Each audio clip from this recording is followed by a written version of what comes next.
గతించినటువంటి కొన్ని వారాలుగా మనం 10 ఆజ్ఞల కొరకు ధ్యానిస్తున్నాం, అవునా? ఈరోజు ఆఖరి ఆజ్ఞను ధ్యానిస్తున్నాం. ఏ ఆజ్ఞ? ఆఖరి ఆజ్ఞ. అందరు చెప్పండి అమ్మా, ఏ ఆజ్ఞ? ఆఖరి ఆజ్ఞ. హల్లెలూయా. ఈ ఆఖరి ఆజ్ఞను ఈరోజు మనం ధ్యానించుకుంటూ ఉన్నాం. ఇది చాలా ముఖ్యమైనది ఈ ఆజ్ఞ. ఎందుకంటే ప్రతి ఒక్కరి జీవితాల్లో ఉండేటువంటి లోపమే ఈ ఆజ్ఞలో రాయబడి ఉంది. ఏముందో ఒకసారి మనం చదువుకొని ముందుకు వెళ్దాం. చూడండి, నిర్గమకాండము 20వ అధ్యాయం 17వ వచనం చదువమ్మా. నీ పొరుగువాని ఇల్లు ఆశింపకూడదు, నీ పొరుగువాని భార్యనైనను, అతని దాసునైనను, అతని దాసీనైనను, అతని ఎద్దునైనను. జాగ్రత్తగా గమనించాలి, ఈ వచనంలో చాలా అర్థాలను దేవుడు దాచించాడు. నీ పొరుగువాని దాసీనైనను, అతని ఎద్దునైనను, అతని గాడిదనైనను, నీ పొరుగువానిది దేనినైనను ఆశింపకూడదని చెప్పాను. ఈ 10వ ఆజ్ఞ ఏమిటంటే నీ పొరుగువానిది ఏది కూడా ఆశింపకూడదు. హల్లెలూయా. ఆశిస్తే అది పాపం అయ్యింది. నీ పొరుగువానిది ఏది కూడా ఆశింపకూడదని ఈ యొక్క ఆజ్ఞలో దేవుడు సెలవిస్తూ ఉన్నాడు. గతించినటువంటి వారం మనము నీ పొరుగువాని మీద అబద్ధ సాక్ష్యం పలకకూడదు అని ధ్యానించాం. ఈ 10 ఆజ్ఞలలో ఆఖరి 2 ఆజ్ఞలు పొరుగువారి కొరకు దేవుడు ఉద్దేశించి రాయించాడు. నీ పొరుగువాని మీద అబద్ధ సాక్ష్యం పలకూడదు.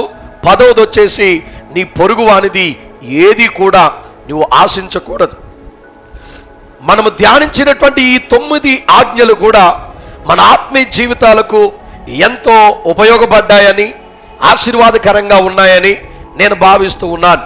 మీరు కూడా భావించినట్లయితే ఎవరికి ఈ 10 ఆజ్ఞలు ఆశీర్వాదకరంగా ఉన్నాయో 2 చేతుల పైకి దేవుని స్తోత్రం చెల్లిద్దాం. మంచిది. ఈరోజు 10వ ఆజ్ఞను మనం ధ్యానించుదాం. నేను పాలకొల్లు చర్చిలో చెప్పినట్టుగానే ఇక్కడ కూడా ఒక పోటీ పెడుతున్నాను మీలో. ఏమిటంటే 10 ఆజ్ఞలు మనం ధ్యానించాం కదా. వచ్చే వారం ఎవరైతే 10 ఆజ్ఞలు చూడకుండా మందిరంలో చెప్తారో వారికి ఒక గ్రాండ్ గిఫ్ట్ అనేది ఉంది.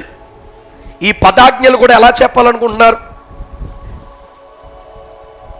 కొన్ని ఆజ్ఞలు 3 వచనాలు ఉన్నాయి. పై ఆకాశం అందే కానీ, భూమి అందే కానీ, భూమి కింద నీళ్ళ అందే కానీ ఏ రూపమునైనను విగ్రహమునైనను చేసుకొనకూడదు, దానికి సాగిలపడి నీవు నమస్కారం చేయరా. ఇలాగా ఒక్కొక్క ఆజ్ఞకు 3 వచనాలు ఉన్నాయి. ఒక్కొక్క ఆజ్ఞ అంతే ఉంది, కానీ 2-3 ఆజ్ఞలు కొద్దిగా ఎలాబరేట్ చేశాడు దేవుడు. వాటితో కలిపి చెప్పాలి. సండే స్కూల్ పిల్లలేక 2 ముక్కలు చెప్తానంటే కుదరదు. మొత్తం 17 వచనాలు ఉన్నాయి. ఈ 17 వచనాలు మీరు తూచా తప్పకుండా, తప్పు లేకుండా ఇక్కడికి వచ్చి మైక్లో మీరు చెప్పగలిగితే మీరు ఎన్నడూ ఊహించినటువంటి బహుమానం నేను ఇస్తాను మీకు. దేవుడు ఎలాగ ఇస్తాడు? నేను ఎప్పుడు ఇవ్వను కాబట్టి ఇప్పుడు ఇస్తున్నాను. హల్లెలూయా. దేవుడు ఎప్పుడు ఇస్తాడు? నేను అప్పుడప్పుడు ఇస్తాను. అప్పుడప్పుడులో ఇదొకటి. కనుక మీరు ఈ విషయాన్ని జాగ్రత్తగా జ్ఞాపకం ఉంచుకోండి. వచ్చే వారం అడుగుతాను. మీలో ఎవరైనా చెప్పచ్చు. ఎంతమందికి చెప్తారో అంతమందికి వస్తాయి. తప్పు లేకుండా చెప్పాలి. ఒక్క తప్పు కూడా ఉండకూడదు. ఎందుకంటే ఆజ్ఞలు మనం చిన్నప్పటి నుంచి చదువుకున్నాం కాబట్టి. సరేనా? మంచిది. ఇప్పుడు వాక్యంలోనికి వెళ్దాం. ఈ యొక్క వాక్యము లేక ఈ ఆజ్ఞలు మనకి, మన జీవితాలకి ఎంతో ఆశీర్వాదకరంగా ఉన్నాయి. కానీ ఈ 10వ ఆజ్ఞ వచ్చేసరికి ఇది చాలా కీలకమైంది. ఎంత కీలకమైనదంటే ఈ ఒక్క ఆజ్ఞను తప్పిపోతే మిగతా 9 కూడా సర్వనాశనం అయిపోయినట్టే. అంత దారుణమైంది ఇది.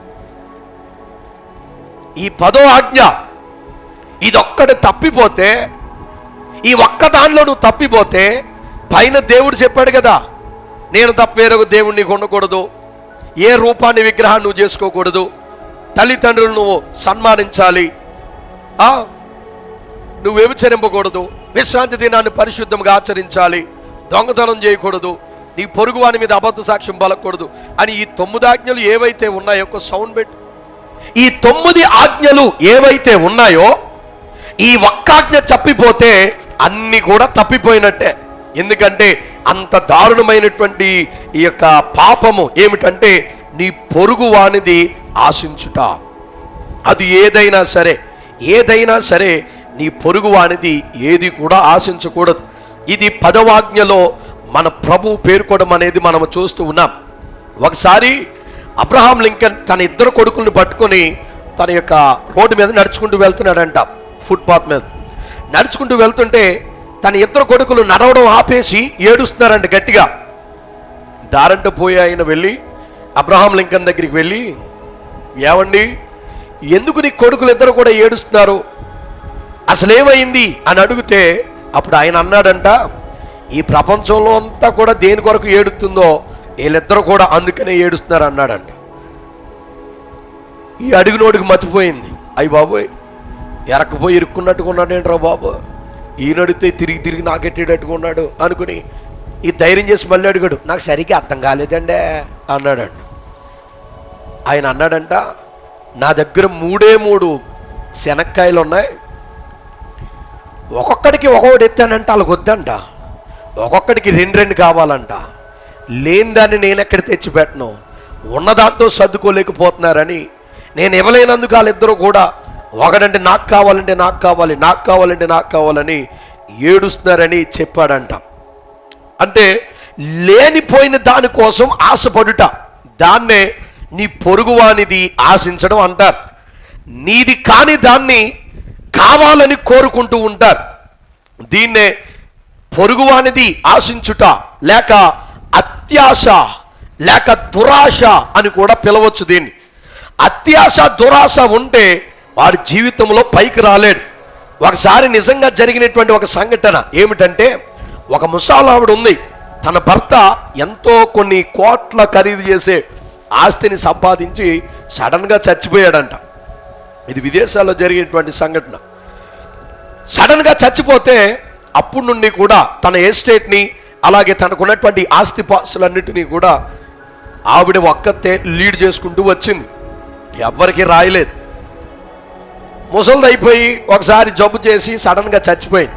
ఆమె చచ్చిపోయేసరికి ఆమెకు తెలుసున్నటువంటి చుట్టాల అబ్బాయి ఒకే ఒక్కడు ఉండేవాడంట. కానీ ఎప్పుడైతే చచ్చిపోయిందో పేపర్లో హెడ్లైన్స్ వచ్చాయి, టీవీలో హెడ్లైన్స్ వచ్చాయి. ఏమనంటే, ఫలానా గనురాలు చచ్చిపోయింది, ఎవరి మీద ఆస్తి రాయలేదు, ఒకే ఒక్కడు ఉన్నాడు, మరి ఆస్తి అంతా ఎవరి పేరు మీద రాసిందో ఏంటో తెలీదు, కానీ ఇంత ఖరీదు చేసేటువంటి ఆస్తులు ఉన్నాయని పేపర్లోను టీవీలోను వస్తే ప్రపంచవ్యాప్తంగా చాలామంది ఆమె మనవన్న నేను, ఆమె అంకుల్ నేనని చాలామంది వెళ్ళి ఇంచుమించు 3000 లాయర్స్ని పెట్టుకున్నారంట.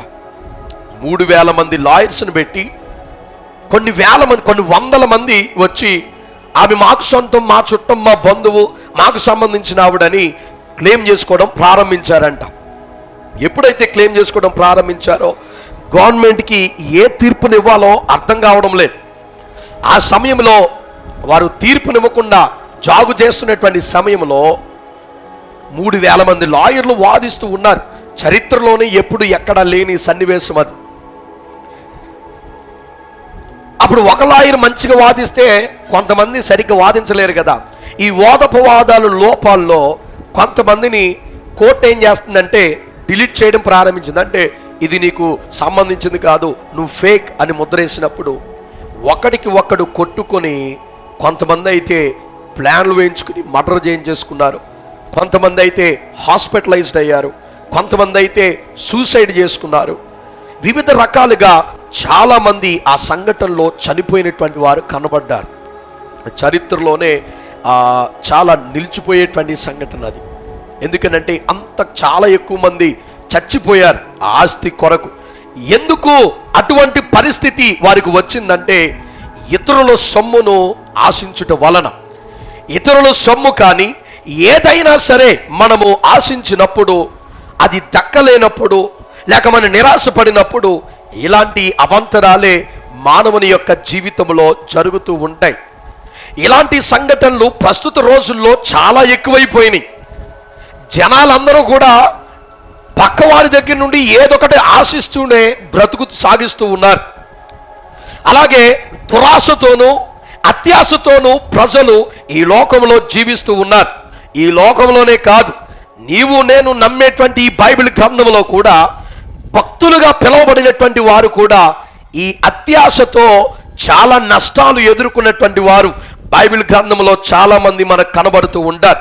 మొట్టమొదటిగా మనం చూసినప్పుడు ఆ ఏదెను వనములో అవ్వగారు తను కానిటువంటి పండును దేవుడు అన్నాడు, అది నీకు సంబంధించింది కాదు, నువ్వు తినొద్దు, ఈ తోటలో ఉన్న అన్ని కూడా తిను, కానీ అది మాత్రం నువ్వు అవాయిడ్ చేయి అని దేవుడు చెప్పినప్పుడు అవ్వమ్మ ఏం చేసిందంటే తను కానిది ఆశించి ఎప్పుడైతే ఆ పండును తిన్నదో వెంటనే పాపమును మరణమును వారి జీవితంలోనికి మాత్రమే కాకుండా మానవ మాత్రమైనటువంటి మనందరి జీవితాల్లోనికి శాపము వలె కొని తెచ్చిపెట్టింది. ఎందుకు?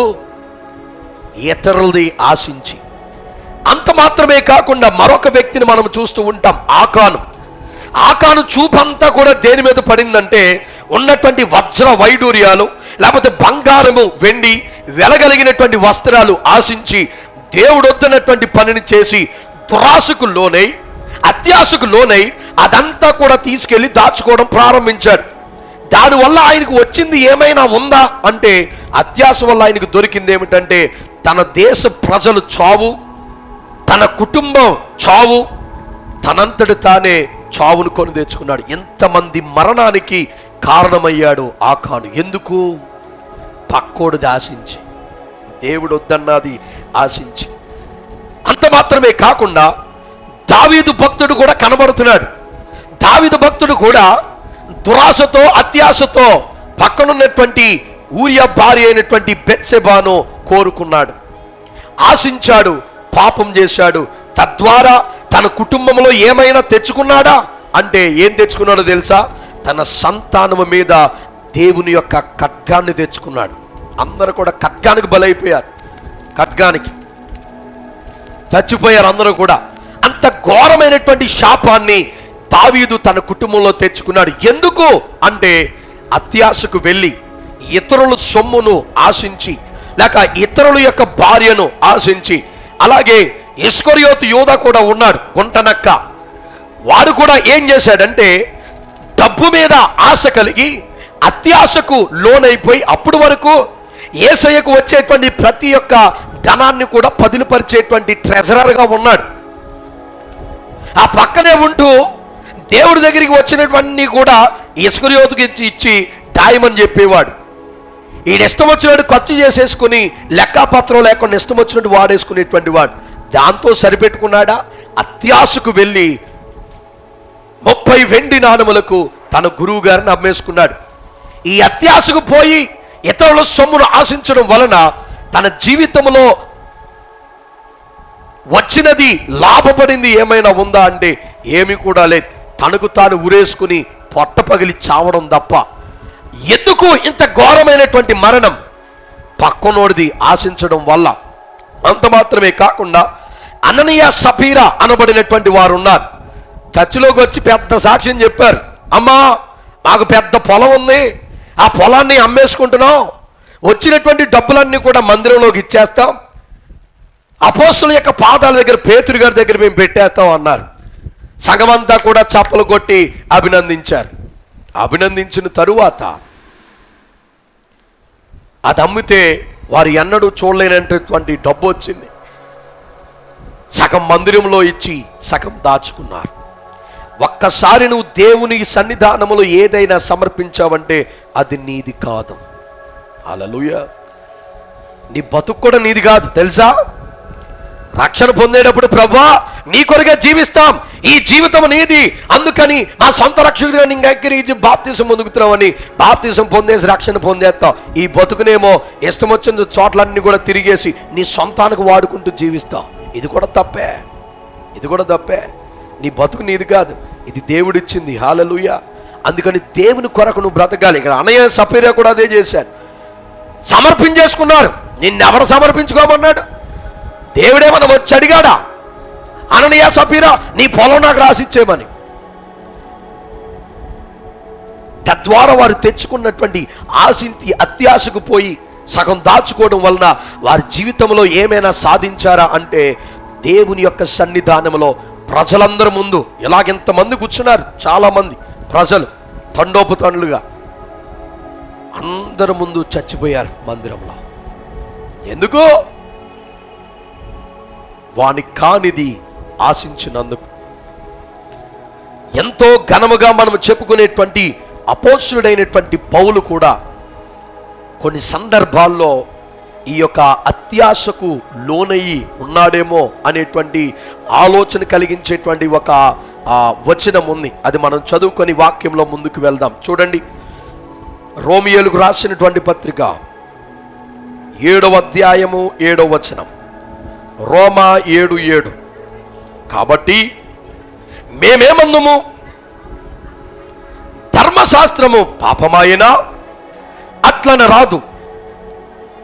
ధర్మశాస్త్రము వలనే గాని పాపం అంటే ఎలాంటిదో నాకు తెలియదు.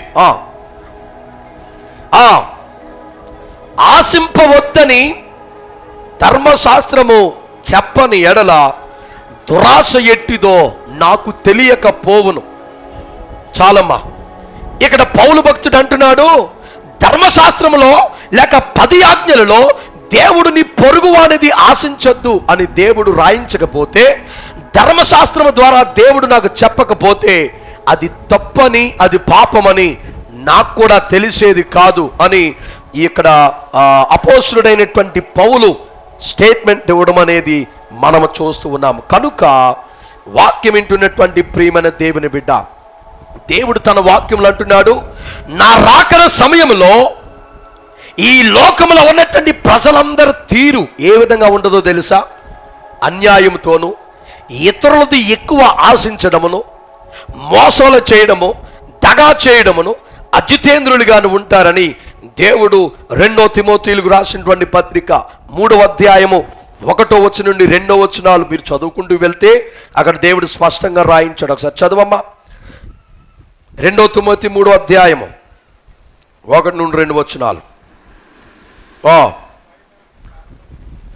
అంత్య దినములలో అపాయకరమైనటువంటి కాలములు వచ్చునని తెలుసుకోండి. ఎలయనగా మనుషులు స్వార్థప్రియులు, ధనాపేక్షలు, పింకములాడు వారు జాగ్రత్తగా చూడాలి. బైబిల్లో చూడండి అందరూ కూడా. అజితేంద్రియులను, అహంకారులను, దోషకులు, తల్లిదండ్రులకు అవిధేయులను, కృతజ్ఞత లేనివారు, అపవిత్రులను, అనురాగరహితులను, అతి ద్వేషులను, అంటే ఎక్కువ ద్వేషించేటువంటి వారు, అపవాదకులు, అజితేంద్రియులు, క్రూరులు, సజ్జన ద్వేషులు, ద్రోహులు, మూర్ఖులు, గర్వాంధులు. చూడండి జాగ్రత్తగా, దేవుని కంటే సుఖానుభవాలను ఎక్కువ ప్రేమించేటువంటి వారు. అమ్మా, ఆరాధన చేసేటప్పుడు చాలా మంది చప్పలు కొట్టడం లేదు, ఆరాధన చేయడం లేదు. ఎందుకో తెలుసా? గట్టిగా చప్పలు కొట్టి ఆరాధిస్తే చెమటలు పట్టేస్తాయేమో.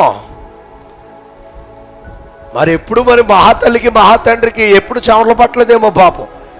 దేవుని మందిరంలోకి వస్తే పెద్ద హీరోలు హీరోయిన్లు అయిపోయారు. అందుకని చప్పలు కొట్టి దేవుణ్ణి ఆరాధిస్తే ఎక్కడ చెమటలు పట్టేస్తాయని నోరు మూసుకుని కూర్చున్నటువంటి కొంతమంది గొప్పోళ్ళు ఉన్నారు. అంటే దేవుని కంటే ఎక్కువ సుఖానుభవాలకు, సుఖభోగాలకు ఎక్కువ ప్రాధాన్యతనిచ్చేటువంటి వారు, మక్కువ చూపించేటువంటి వారు పాపము చేసినటువంటి వారిని దేవుడు, నువ్వు మందిరంలోకి వచ్చిన పాపం చేస్తున్నావు, నిన్ను ఎవడు క్షమిస్తాడయ్యా? మందిరంలోనికి వచ్చిన పాపం చేసేటువంటి నీ బతుకు ఎవడ క్షమిస్తాడు నిన్ను? ఆ స్టైల్ మళ్ళీ దేవుని కంటే ఎక్కువగా సుఖానుభవమును ఎక్కువ ప్రేమించేటువంటి వారు. తరువాత ఇలాంటి వాళ్ళు కూడా ఉంటారు, పైకి భక్తి కలిగినటువంటి వారి వలె ఉండి దాని శక్తిని ఆశ్రయించలేనటువంటి వారు కూడా. దేవుని రాకడ సమయంలో ఎలాంటి వారు అంటే పొరుగు వారిని దగ్గర నుండి ఏదో ఆశించేటువంటి వారును, సజ్జన ద్వేషులను, దేవుని కంటే సుఖాన్ని ఎక్కువగా ప్రేమించేటువంటి వారు, అంత మాత్రమే కాకుండా పైకి భక్తి కలిగినటువంటి వారిగా చూపిస్తారు. కొంతమంది భక్తి పరుల్లాగా పైకి ఎంత భక్తిగా కనబడతారో, పైకి ఎంతో భక్తిగా కనబడతారు, కానీ దేవుని యొక్క శక్తిని వారు ఎన్నడూ కూడా ఆశ్రయించలేని వారు, అంటే నటించేటువంటి వారు. ఇలాంటి వారు అందరూ కూడా దేవుని యొక్క రాకడ సమయంలో ఉంటారంట. అమ్మా, సంఘములో అలాంటి పరిస్థితి ఉందా? నీ జీవితంలో అలాంటి పరిస్థితి ఉందా? దేవుని యొక్క రాకడలను విడిచిపెట్టబడేటువంటి లిస్టులో మొదటి పేరు నీదేనేమో, జాగ్రత్తగా చూసుకో. దేవుని కంటే సుఖాన్ని ఎక్కువ ప్రేమిస్తున్నాం. ఎండలన్నీ మందిరంలో కూర్చుంటే మాకు కాలిపోతుంది, అందుకని ఎండాకాలం వెళ్ళిపోయిన తర్వాత మరి ఆ ఎండాకాలం నువ్వు పోతే ఏం చేస్తావంట? అమ్మా, ఎండాకాలం నువ్వు పోతే ఏం చేస్తావు? ఆ వర్షాకాలంలో మాకు జ్వరాలు వస్తాయని, వర్షంలో తడిసిపోతామని మేము మందిరానికి రాలేకపోతున్నాం. ఆ వర్షాకాలంలోనే మరియనే డెంగ్యూ వచ్చి నీ ప్రాణం పోతే అప్పుడేంటంట? అప్పుడు వెళ్ళిపోతావు డైరెక్ట్గా యేసయ్య దగ్గరికి.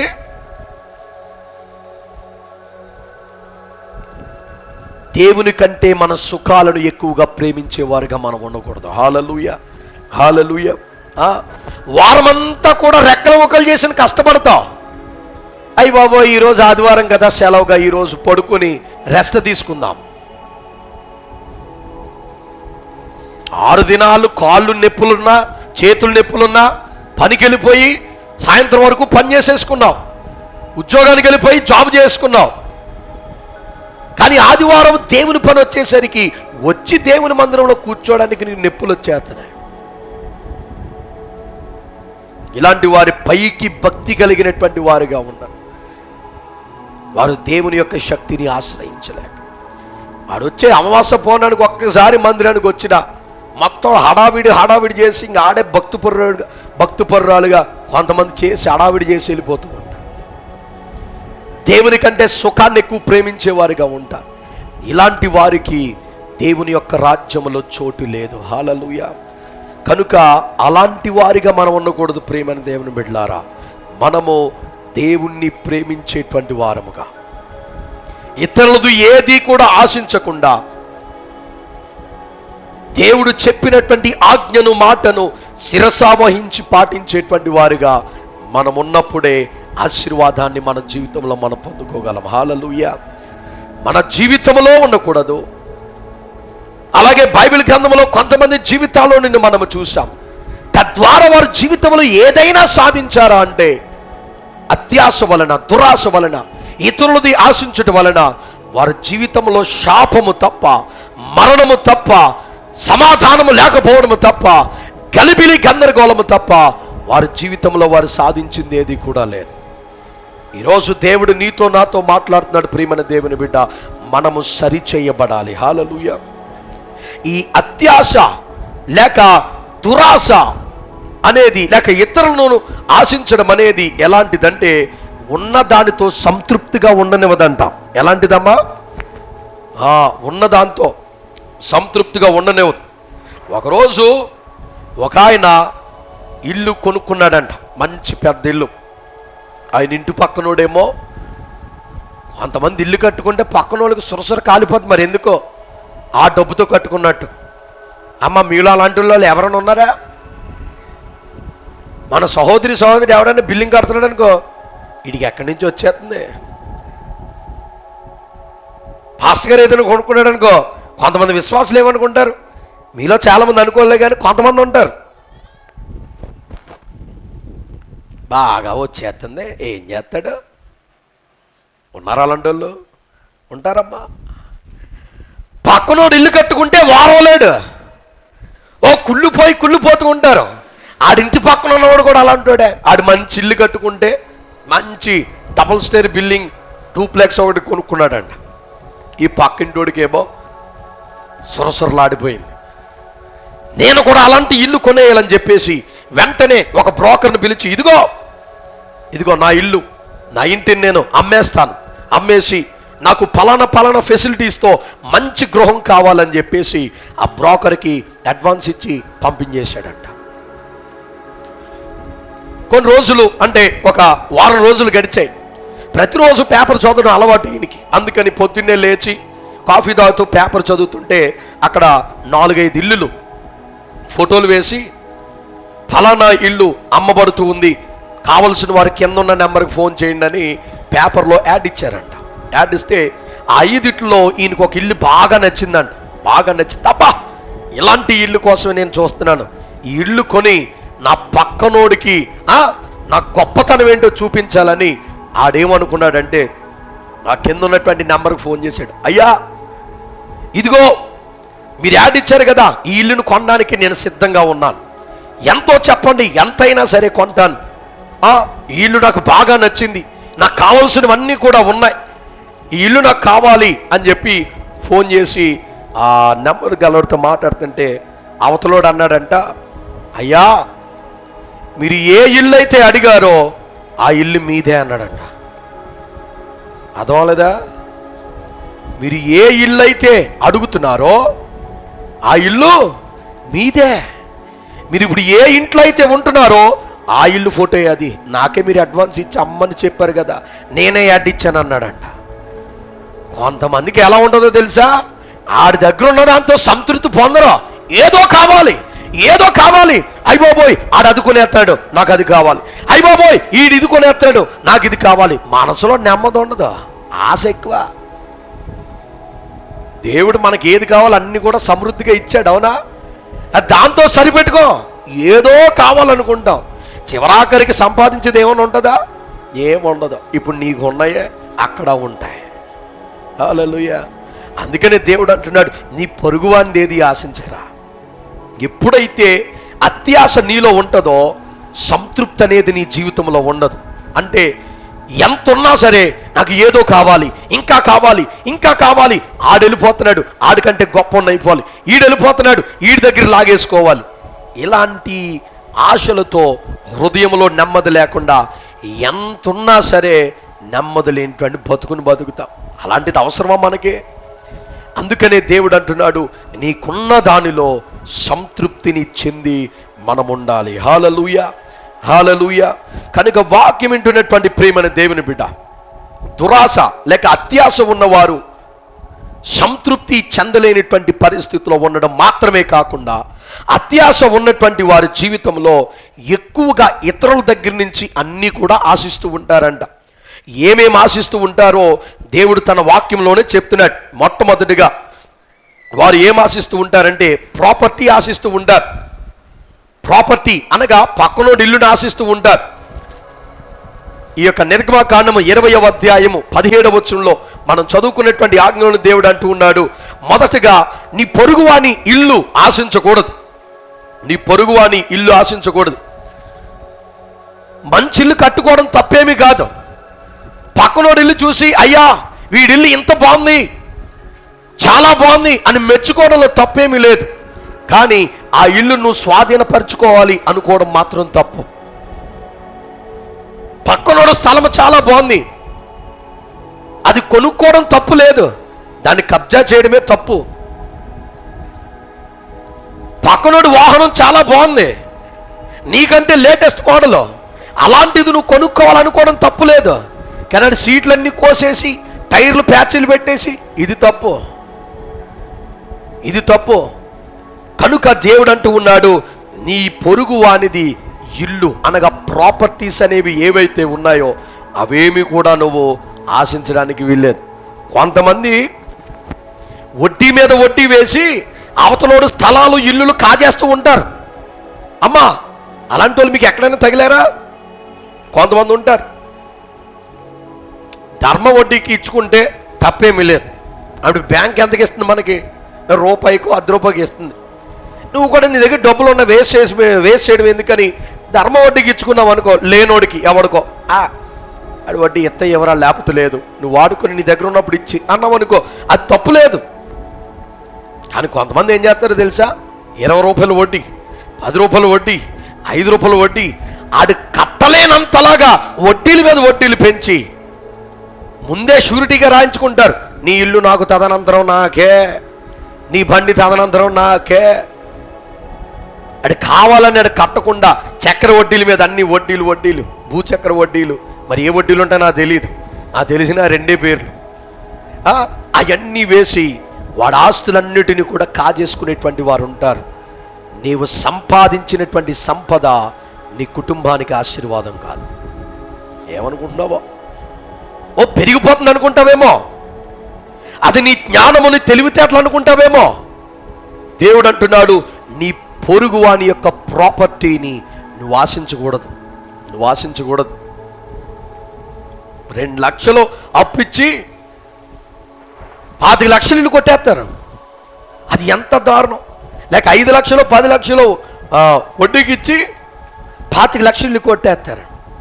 పోనీ అయ్యా, నువ్వు కట్టలేకపోతున్నావు కదా, ఇదిగో నీ ఇల్లు 25 లక్షలు ఖరీదు చేస్తుంది, నువ్వు ఆల్రెడీ 10 లక్షలు తీసుకున్నావు కాబట్టి ఇంకో 15 లక్షలు తీసుకుని ఇంకా ఇల్లు నాకు ఇచ్చే అని అంటారు ఎవరైనా? అలా కొనుక్కోవడం తప్పేమీ కూడా లేదు. కానీ ఇతరులను ఆశించి వారి జీవితాలను పాడు చేసి వారు ఆస్తులను అన్నిటినీ కూడా దోచుకోవడం అది నేరమని దేవుడు చెప్తూ ఉన్నాడు. దురాశ ఉన్నవారికంట ఇతరులదు లాగేసుకుందాము, మన ఆస్తిలో చేర్చేసుకుందాం అనేటువంటి ఆశలు, ఇతరులది ఆశించేటువంటి స్వభావం ఉండదు. అంత మాత్రమే కాదు, దురాశ ఉన్నవారు మనుషులను కూడా ఆశిస్తూ ఉంటారంట. ఆ విషయాన్నే దేవుడు చెప్తున్నాడు. ఏమని అంటున్నాడంటే, నీ యొక్క పొరుగువాని యొక్క భార్యనైనను దాసునైనను దాసీనైనను నువ్వు ఆశించకూడదు. నీ పొరుగువాని భార్యనైనను నీ పొరుగువాని భర్తనైనను ఎవరిని కూడా నువ్వు ఆశించడానికి వీల్లేదు. అంత మాత్రమే కాకూడదు, నీ పొరుగువాని జంతువులు కూడా ఆశించడానికి వీల్లేదు. జంతువులని కూడా దేవుడు ఎందుకు రాయించాడని నాకు ఇదివరకు అర్థమయ్యేది కాదు. ఎందుకంటే పదాజ్ఞలు మనం ఎప్పుడు కూడా చదువుకుంటాం కదా, చిన్నప్పుడు సండే స్కూల్లో చదివి అప్పచెప్పేటువంటి వారు. దేవుడేంట్రా మరీ దారుణంగా ఎద్దుని గాడిదని ఎవడాసింతాడు అని నాకు అర్థమయ్యేది కాదు.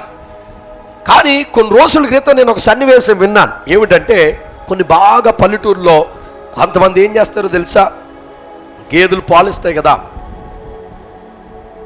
వీడికంటే పక్కనోడి గేదె ఎక్కువ పాలిస్తుంది అనుకో, ఆడి గేదెకి ఏదో మందు కలిపేసి ఎలకల మందు ఏదో పెట్టేసి దాన్ని చంపేస్తూ ఉంటారు.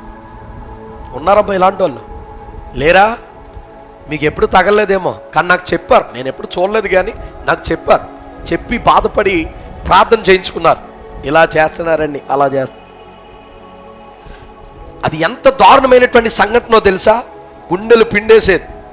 ఎందుకనంటే, మేము ఇదివరకు ఇంట్లో చాలా ఎలకలు ఎక్కువైపోయినాయి అని, ఎలక్కి బిస్కెట్ ఉంటుంది, ఎలక బిస్కెట్ స్వీట్ లాగా ఎంత ఉంటుంది, దాన్ని 4 ముక్కలు కట్ చేసి ఇంట్లో ఎక్కడైతే ఎలకలు తిరుగుతున్నాయో అక్కడ పెట్టుకుంటారు. ఎలకలు మనకి పిల్లలు పెట్టేసి ఇంట్లో అంత చండాలు చేసేస్తున్నాయి కాబట్టి ఎలకల మందు పెడదాంలే, ఎలకల మందు తిని చచ్చిపోతాయని చెప్తారు కదా, ఎలకల మందు పెడదామని తెచ్చుకుని స్వీట్లా ఉంది కానీ మనం తినకూడదు, అందుకని కట్ చేసి ఎలకలు ఎక్కడ తిరుగుతున్నాయో అక్కడ పెట్టాం. పెడితే నిజంగా నా హృదయము చాలా నలిగిపోయినటువంటి సన్నివేశం ఏంటో తెలుసా? ఒక ఎలక వచ్చింది, అది పిల్లలు పెట్టిందిలే, లోపల పైన ఉంది, మేము దాన్ని క్లీన్ చేయలేక ఆ మందు పెట్టాం.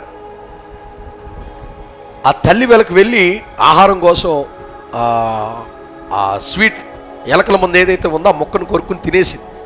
తిన్న 2 నిమిషాల్లోనో 5 నిమిషాల్లోనో అది కళ్ళల్లో నుండి, ముక్కులో నుండి, నోట్లో నుండి రక్తం కక్కుని బీభత్సంగా అది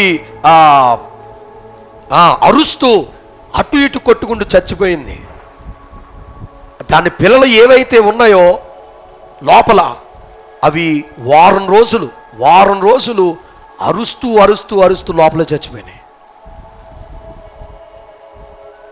దాన్ని చూసి ఏంట్రా బాబు మనం ఇంత చండాలమైన పని చేసాం, అసలుకే నాకు జంతువులంటే బాగా ఇష్టం, అందుకని 3 కుక్కలు ఇంకా అన్నీ కూడా కుందేళ్ళని ఇయ్యని అన్నీ కూడా పెంచుకుంటూ ఉంటాను. ఎప్పుడైతే ఇది చచ్చిపోతే అన్నారు కానీ ఎంత దారుణంగా చేస్తాయని నాకు తెలీదు.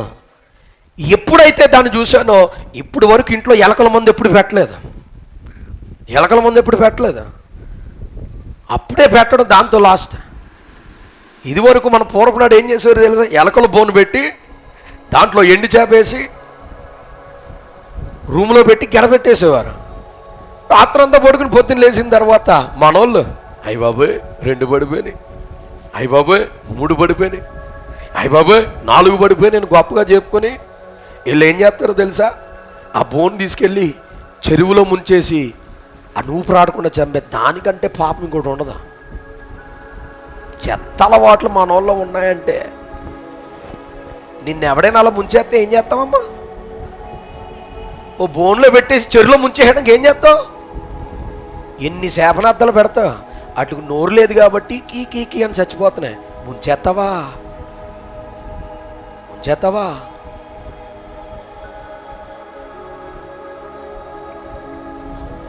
మనం పట్టుకున్నప్పుడు ఏం చేయాలో తెలుసా? దూరంగా తీసుకెళ్ళిపోయి కొన్ని ప్రదేశాలు అలా వదిలేస్తారు ఖాళీగా, తుప్పలో పొదలో పడిపోయి. కొంతమంది డంప్ యార్డ్ ఉంటుంది కదా, చెత్త వేసేది, తీసుకెళ్ళి అక్కడ వదిలేస్తే ఆ చెత్తలో ఏదో తింటే అక్కడే బతుకుతాయి. అది తినడానికి తిండి లేనప్పుడు ఇళ్లలోనికి వస్తాయి. అందుకని తీసుకెళ్ళి ఎక్కడో చోట వదిలేయాలి. అంతేగాని బోన్ తీసుకెళ్ళి చెరువులో ముంచేయడాలు, ఆ బిస్కెట్లు పెట్టి రక్తం కాకుండా ఎంత దారుణమైనటువంటి పరిస్థితి. గేదెలకు పెడతారంట అలాగా.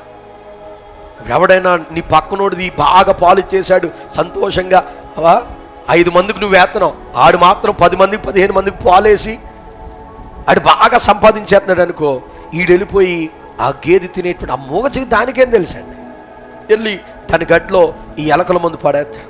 అది గడ్డితో పాటు నవ్వులు తినేసి రక్తపు విరోచనాలు బట్టి కళ్ళల్లోని ముక్కుల్లో నోట్లో నుంచి పాపం దానికి బ్లడ్ వచ్చి ఆ గేది చాలా బాధ భరిస్తూ అక్కడే కుప్పకూలి చచ్చిపోతుంది. దేవుడు అంటున్నాడు, నీ పొరుగువాని ఎద్దునైనను గాడిదని. ఎందుకంటే అప్పుడు గాడిదలు ఎక్కువ ఉపయోగించేటువంటి వారు, అప్పుడు వాహనాలు లేవు కనుక. మరి అప్పుడు కూడా ఎలాంటివి చేశారు లేదో నాకైతే తెలియదు, కానీ దేవుడు రాయించాడు. ఇప్పటికీ కొన్ని పల్లెటూరులో జరిగేటువంటి సన్నివేశాలు ఇవి. కనుక అమ్మా, ఇలాంటి దారుణమైనటువంటి అలవాట్లు మనలో ఉన్నాయా? నీ పొరుగు అనేది ఏది కూడా మనం ఆశించకూడదు. దేవుడు మనకిచ్చిన దానిలో సంతృప్తిని కలిగి జీవించాలి. హల్లెలూయా, హల్లెలూయా. ఇది దేవుడు మనకు చెబుతున్నటువంటి మాట. ఇంకొక మాట చెప్పి నేను ముగించి వేస్తాను.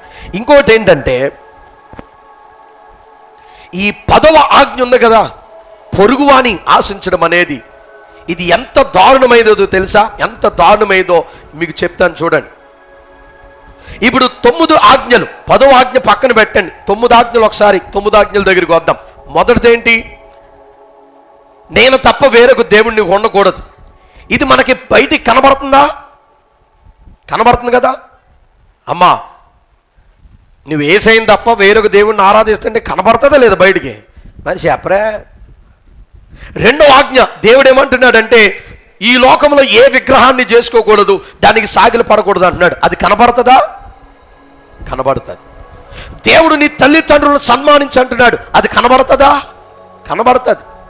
ఎందుకంటే పిల్లలు తల్లిదండ్రులు సన్మానించకుండా మాటకు వ్యతిరేకంగా వృద్ధాప్యంలో అనే అనాథాశ్రమాల్లో, ఆ వృద్ధాశ్రమాల్లో ధ్యానం చేసి ఇవన్నీ కూడా మనకు కనబడుతూ ఉంటాయి. దేవుడు వ్యభిచారం చేయకూడదు అన్నాడు, అది కనబడుతుందా? కనబడుతుంది. దేవుడు దొంగతనం చేయొద్దు అన్నాడు, దొంగతనం కనబడుతుందా? కనబడుతుంది. దేవుడు నీ పొరుగు వారి మీద అబద్ధ సాక్ష్యాలు చెప్పకూడదు అన్నాడు, కనబడుతుందా? కనబడుతుంది. ఇంటింటికి వెళ్ళి ఊతారు కదా, కనబడుతుంది. కానీ నీ పొరుగు వారినిది ఏది కూడా దేవుడు ఆశించొద్దు అన్నాడు. చూసావు, ఈ 10వ ఆజ్ఞ ఇది మాత్రం ఎవ్వడికి కనబడదు, ఎవ్వడికి కనబడదు. ఈ 9 ఆజ్ఞలు అందరికీ కళ్ళ ముందు కనబడతాయి, కానీ ఈ 10వ ఆజ్ఞ ఎవ్వడికి కళ్ళ ముందు కనబడదు. అది నీ హృదయం, అన్ని హృదయంలో నుంచే వస్తాయి, హృదయంలో నుండి వచ్చినా కనబడతాయి. కానీ ఇది నీ హృదయంలో మాత్రమే కాదు, ఇది నీ స్వభావం, నీ స్వభావంగా మారిపోతుందంట ఇతరుల దగ్గర నుండి ఆశించేది.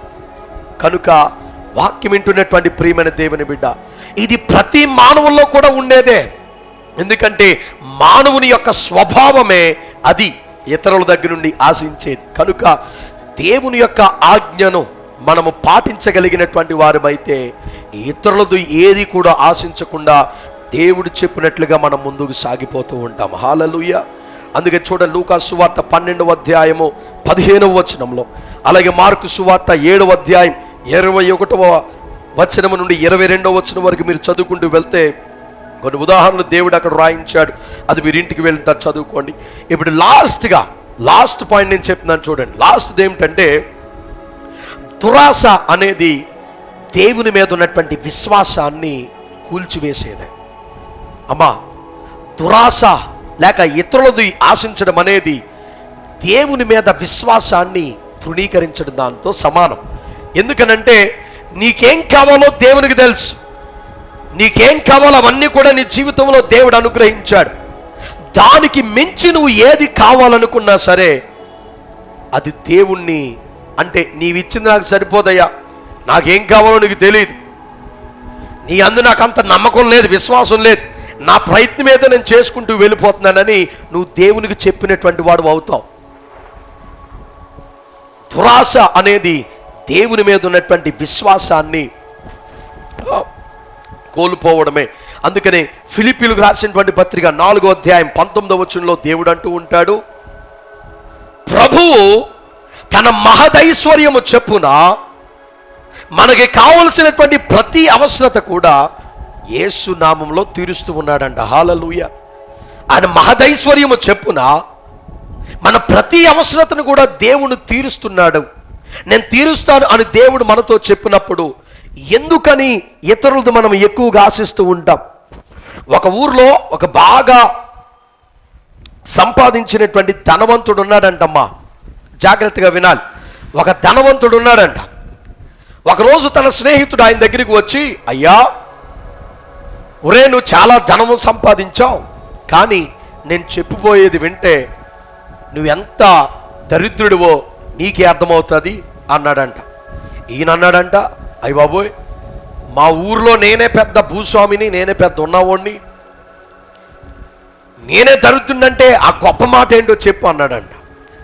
ఆడు పక్కన కూర్చుని అన్నాడంట, ఇదిగో మన దేశంలో పలానా చోట వజ్రాలు వైడూర్యాలు ఎంతో సంపద గని దొరికేటువంటి ఒక భూమి ఉంది, అది ఎవడో కూడా కొనలేకపోతున్నాడు, నువ్వు వెళ్ళి కనుగొని దాన్ని కొన్నావనుకో, నీకున్నటువంటి ఆస్తి అది ఏ మూలకి కూడా సరితూగదో, అంత గొప్ప ఉన్నవాడివి ఆస్తిపరుడు అయిపోతాడని చెప్పాడు. వీడికి కల్లో అదే మెదులుతుందంటాడు చెప్పినటువంటి మాటలే. ఒకరోజు ఏం చేశాడంటే, ఆ దగ్గర ఉన్నటువంటి పొలాలు, ఆ దగ్గర పెద్ద తోట ఉందంట, తోట అంతా కూడా అమ్మి ఆ డబ్బులంతా కూడా సంచిలో పెట్టుకొని, అప్పుడులో మనకి వాహనాలు అనేవి తక్కువ కనుక ఓడ ప్రయాణం మీద తన ప్రయాణాన్ని మొదలుపెట్టాడు. చాలా ప్రదేశాలకు తిరిగి ఆ యొక్క భూమిని కనుగొని ఆ యొక్క గని, ఆ ధనము వజ్రాలు దొరికేటువంటి గనిని కనుక్కుందామని ఎన్నో స్థలాలకు తిరిగి అడిగి విసిగి వేసారిపోయి చివరి ఆయన బ్యాగ్లో చూసుకునేసరికి చిల్లు గవ్వ కూడా లేదంట. అప్పుడు తెలుసుకున్నాడు ఏమనంటే, తను చేసినటువంటి ప్రయత్నం అంతా కూడా విఫలమైపోయిందని. అన్నీ అమ్ముకున్నాడు, ఉన్నదంతా అమ్ముకొని బయలుదేరాడు. బతకడానికి ఏదీ లేదు, తిరిగి వెళ్ళడానికి మొహము చెల్లక మనసులో బాధ పెట్టుకొని కృంగిపోయి కృషించిపోయి ఆ వెళుతున్నటువంటి ఓడలో నుండి సముద్రంలోనికి దూకి ఆత్మహత్య చేసుకుని చచ్చిపోయాడు. ఈయన చచ్చిపోయినటువంటి 2 వారాల తరువాత ఎవరికైతే ఈ యొక్క తోటని పొలాన్ని అమ్మాడో వాడు తన తోటలో ఉన్నటువంటి చెట్లకి నీళ్లు పెడుతున్నాడంట. నీళ్లు పెట్టేటప్పుడు ఆ పంపు నీళ్లు తోడుతుంది కదా, తోడేటప్పుడు అన్ని చెట్లకు వెళ్తలాయో లేదో చూసుకుంటున్నటువంటి సమయంలో ఆ పైపు దగ్గర ఎక్కడైతే వాటర్ తోలుతుందో అక్కడ ఒక మెరుస్తున్నటువంటి రాయి కనపడ్డది అంటాడికి. అటు పరిగెట్టుకుంటూ వెళ్ళి ఆ రాతిని తీసి నీటిలో కడిగి చూసేసరికి అది తలతల మెరుస్తున్నటువంటి వజ్రం. ఆ తోటంతటికి కూడా సరే నాకు దొరికిందని సంతోషంగా దాన్ని ఇంట్లో పెట్టుకుని ఇప్పుడు పనిలోకి వెళ్దామని తోటంతా కూడా నీరు పెట్టుకున్నటువంటి సమయంలో ఆ తోటలో అనేకమైనటువంటి వజ్రాలు ఆయనకు దొరికాయంట. ఎప్పుడు చూడలేనిటువంటి కుబేరుడు ధనవంతుడు అయిపోయాడు. ఇక్కడ మనం గమనించవలసినటువంటి నీతి ఏమిటంటే, ఆడి దగ్గర ఆ పొలము ఆ తోట ఉంది, తను కలిగిన దాన్ని సంతృప్తి పొంది దాన్నే చూసుకుంటూ ఉంటే ఆ వజ్రాలు ఏవి వాడికే దొరికి ఎంతో ధనవంతుడయ్యేటువంటి వాడు. కానీ లేనిపోయిన దాని కొరకు ఆశలు పెంచుకొని ఉన్నదాన్ని నిర్లక్ష్యము చేసి అమ్ముకొని ఎక్కడెక్కడికో తిరిగినటువంటి వాడికి మరణము తప్ప వాడి జీవితములో లాభపడింది ఏది కూడా లేదు. కనుక నువ్వు దేవుని యందు విశ్వాసం ఉంచు ప్రియమైన దేవుని బిడ్డ. నీ జీవితంలో ఏం కావాలో దేవుడు సంతృప్తిగా మనకు అనుగ్రహించాడు. ఉండడానికి ఇల్లులు అనుగ్రహించాడు, వెళ్ళడానికి వాహనాలు అనుగ్రహించాడు, కట్టుకోవడానికి వస్త్రాలను ఇచ్చాడు, తినడానికి 3 పూటల తిండినిచ్చాడు. ఒక మనిషి సుఖంగా బతకడానికి ఎంతకన్నా గొప్ప ఏమైనా కావాలా? అవసరం లేదు కదా. కానీ మానవుడు ఏం చేస్తున్నాడంటే ఏదో కావాలి అని ఎక్కడెక్కడికో తిరుగుతూ వెళుచు తిరగాకరికి తన చేతుల నిండా సంపాదించిన శాంతి సమాధానము దేవుని రాజ్యం ఏమైనా ఉందా అంటే ఏమీ కూడా లేదు. అంతా కూడా నష్టమే. కనుక ఈరోజు దేవుడు తన వాక్యం ద్వారా మనతో మాట్లాడేటువంటి విషయం ఏమిటంటే నీ పొరుగువానిది ఏది కూడా నీవు ఆశించకూడదు. ఆశించావంటే చివరికి నీకు దక్కేదేంటో తెలుసా? అవమానము, మరణము, శాపము తప్ప నీ కుటుంబానికి ఏది కూడా ఆశీర్వాదం లేదు. హల్లెలూయా. కనుక ఈ ఆజ్ఞలోని ఈ రోజు నుండి నీ జీవితంలో దేవుడు చెప్పినటువంటి ఆజ్ఞ ప్రకారంగా మనం జీవించేటువంటి వారుగా ఉండాలి. నీ పొరుగువానిది ఏది కూడా నువ్వు ఆశించడానికి వీల్లేదు. అది ఇల్లే కానీ, దేవుడు అంటూ ఉన్నాడు, ప్రాపర్టీసే కానీ, ప్రజలే కానీ, పీపుల్నే కానీ, అంటే నీ పొరుగువాని భార్యనే కానీ, భర్తనే కానీ, ఇంకా ఎవరిని కూడా నువ్వు ఆశించడానికి వీల్లేదు. అలాగే నీ పొరుగువాని యొక్క పాడిని అనగా ఎద్దులను కానీ, వాహనములను కానీ దేన్ని కూడా నువ్వు ఆశించడానికి వీల్లేదు.